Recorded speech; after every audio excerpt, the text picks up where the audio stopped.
विधानसभा चुनाव के बाद नगर पालिका चुनाव की हलचल तेज हो गई है। स्थानीय राजनीतिक दलों ने भी पनवेल नगर निगम के लिए रैलियां आयोजित करना शुरू कर दिया है।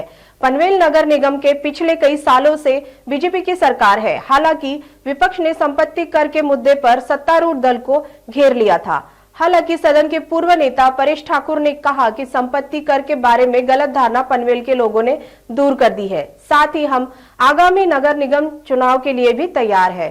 मध्ये भारतीय जनता पार्टीचं सरकार हे स्थापन झालं तेव्हापासूनच आम्ही या इथे सत्ता कोणाची आहे ह्याच्यापेक्षा इथे सामान्य नागरिकाला कशा प्रकारे न्याय भेटू शकेल, कशा प्रकारे त्याला या त्याचा स्वतःचा विकास होऊ शकेल, त्याला विकासाच्या संधी भेटू शकतील आणि हा विकास सर्वसमावेशक असेल ह्यासाठीच आम्ही प्रयत्न करत आलो। त्याच्यामुळे माझ्या दृष्टीने फक्त आजचं नाही तर गेल्या 5 आणि 7 वर्षांपासून म्हणजे 2017 पासून आम्ही या निवडणुकीची तयारी करत होतो असंच आपण समजूया।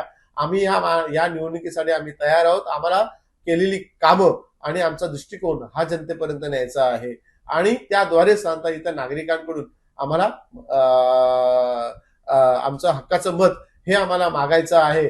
जनता सुद्धा हे नक्कीच साधारणतः त्याच्यावरती विश्वास ठेवतील आणि पुन्हा एकदा या इथे भारतीय जनता पार्टीला पुन्हा एकदा संधी देईल असंच मला वाटतं।